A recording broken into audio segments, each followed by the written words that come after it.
Hello বন্ধুরা, কেমন আছেন? আশা করি সবাই ভালো আছে। মধ্যে বিএনপির নির্বাচন বানচালে সফল হলে দেশে অগণতান্ত্রিক শক্তির উত্থান হতো, এরকমটা এবার বড় আপডেট আমাদের সামনে আসছে। অবশ্যই আমরা এই বিষয়ে বিস্তারিত আলোচনা করবো। তার আগে আপনি যদি এই চ্যানেলে নতুন থাকেন, অবশ্যই চ্যানেলটিকে সাবস্ক্রাইব করে আমাদের পাশে থাকুন এরকম নিত্য নতুন রাজনৈতিক এবং সর্বশেষ আপডেটগুলি সবার আগে পাওয়ার জন্য।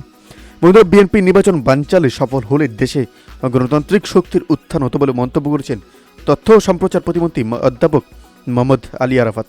আজ মঙ্গলবার সকালে জাতির পিতা বঙ্গবন্ধু শেখ মুজিবুর রহমানের জন্মদিন ও জাতীয় শিশু দিবস উপলক্ষে ইফতার সামগ্রী বিতরণ অনুষ্ঠানে তিনি এ মন্তব্য করেন।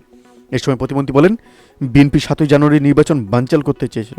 আওয়ামী লীগ এদেশের জনগণকে নিয়ে তা ব্যর্থ করে দিয়েছে। নির্বাচন বানচালে বিএনপি সফল হলে দেশে অগণতান্ত্রিক শক্তির উত্থান হতো।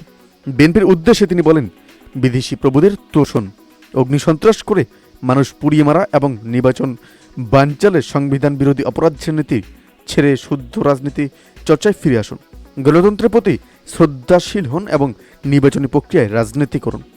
বন্ধুরা, এই আপডেট প্রসঙ্গে আপনাদের কি মতামত অবশ্যই আমাদের কমেন্ট করে জানাতে ভুলবেন না।